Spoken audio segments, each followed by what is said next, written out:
darkened or discolored, teeth no more. Hi mga kabayan, gusto ko lang i-share itong nakikita nyo yung picture na to. Marami kasing nagtatanong ng mga kabayan sa atin, paano daw i-treat yung ganyang case. Like, yung central niya nga ito na nasa picture is nag-darken or na-discolored. So, paano daw and ano daw ang pwedeng gawin? So, una sa lahat, kailangan ma-determine muna ng doktor or ng dentist kung ano yung reason bakit nagda-darken or nagdi-discolored yung ipin. So, ang sabi ko kay kabayan, better ma-check up ng doktor and ma-x-ray na rin. So, dito sa clinic namin, nung pumunta siya, nag-panoramic x-ray kami, yung x-ray sa buong ngipin. So, ipapakita ko dito. Okay, so ito po yung panoramic x-ray ni kabayan. As you can see, root canal treated siya. Fortunately, hindi po gawa sa amin yung root canal niya. And kung mapapansin nyo, hindi rin po masyadong maganda yung pagkaka-root canal sa ngipin niya. Okay. So, ayun na nga, dahil na panoramic x-ray namin si kabayan, na-enlighten na si doctor kung bakit nagda-darken or nag-discolored yung ipin niya. Usually kasi, pag naruroot canal yung mga ngipin, dahil natatanggal na po yung nerve and yung pulp ng ipin, so, apparently, wala na pong blood supply doon sa ngipin na yon. Kaya nagdi-discolored na rin po yung ngipin. Okay? At dahil root canal treated na po yung ngipin, meron pong dalawang option na pwedeng gawin yung pasyente. Una po sa lahat is yung internal bleaching.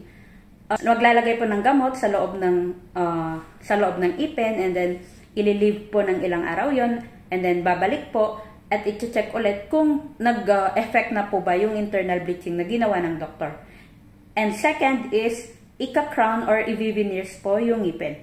Pero dito po sa clinic namin, yung ginawa namin kay kabayan, ay nag-zirconia crown po kami. Bakit zirconia? Dahil yung zirconia po is hindi po nagsha-show through yung abutment or yung ngipin na nag-discolored kapag nilagay na po namin. Kaya mas pinili po ng doktor namin na zirconia crown po yung gawin sa kanya para hindi po talaga makita yung darkened ng ngipin. Minsan kasi nagsha-shadow yung ngipin sa loob.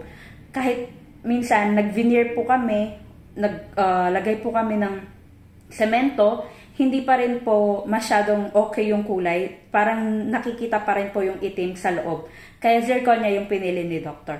And syempre, minatch din po namin yung kulay nung ngipin niya kasi isa lang naman yung pinagawa niya. So, kailangan ma-match yung kulay doon sa katabi niyang ngipin. So, yung technician namin nagpunta dito sa clinic and chinek yung kulay ng ipin niya para mas sure po na parehong-pareho siya. Okay? And finally ay makakangiti na ng maayos si kabayan dahil nawala na yung kanyang darkened or discolored na ngipin. As you can see, parehong-pareho yung kulay na ginawa namin sa kanya, yung zirconia crown niya.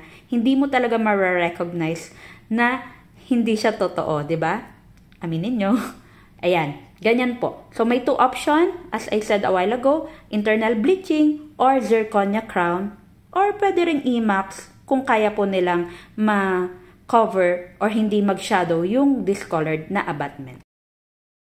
So, yun lang mga kabayan yung gusto kong i-share sa inyo. So, sa mga pareho po ng situation ng kabayan na ginawa namin ng zirconia crown na merong discolored or darkened na ngipin, ayan, magpa-consult po muna kayo sa mga dentist and importante rin po ma-x-ray. Minsan kasi may mga patient na ayaw talaga magpa-x-ray. Pwede namang makita ng doctor clinically or ma-assess ng doctor clinically, pero mas okay po kung ma-x-ray po natin para makita talaga yung reason bakit nga, ano yung dahilan kung bakit nagda-darken yung mga ngipin.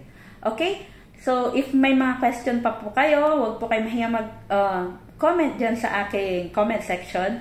And if may time po ako, sasagutin ko kayo. And about naman sa mga presyo, ayan, hindi ko po kayo masasagot dito sa comment section.